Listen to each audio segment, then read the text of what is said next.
Alright, GoFam. So, update lang tayo dun sa pinagtatawanan tayo na pinalatak GoFam. So, eto na. Kasi nga meron tayong mga magandang pinalatak. Sobrang ganda ng land preparation. Palpak GoFam. So, eto, tingnan natin. Okay, so eto, after 4 days, ayan na siya GoFam. Oh. Ayun, oh. Ganda na. Hindi ko alam, kita nyo ba? Pero ang ganda ng tubo GoFam. Oh. Ayan, oh. So, after 14 days, ayan na siya. Ayun. Napaka-pogi na GoFam. Sabi sa inyo pag pangit land prep, mas maganda yung palatak eh. Kasi magandang land prep natin. Hindi, nataon tayo GoFam dun sa sunod-sunod na ulan. Okay, so eto naman, ayun no. So 6:30 in the morning, ayan, medyo may lumalabas na dun sa ating solar pump. Ayun si JR oh, mukhang magandang kanyang muni-muni. Ayan, mumuni-muni siya. Oh. Ilang kaya maani ko dito. So yun yung solar panels natin GoFam. So, ito yung pinalatak natin. Ayun.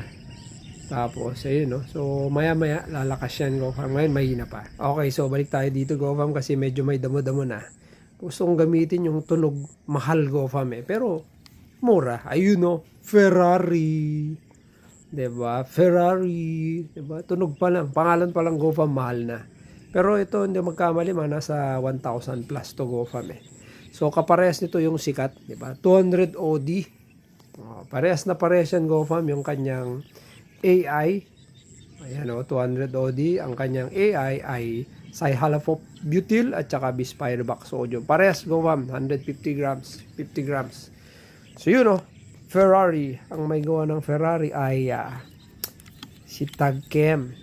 Tagchem. Baka naman. Okay, so hindi ito sponsored GoFam ha. Okay, binili natin to. So, testing natin dito ngayon para maging malinis tong ating pinalatak GoFam. Yun no. So pansin nyo medyo may mga damo-damo pero papatubigan na natin. Tapos saka natin sprayan. Okay. Sprayan sana tapos papatubigan. Kaya lang daming tubig eh. Kaya ganyan. Rekta na yan GoFam. Woo!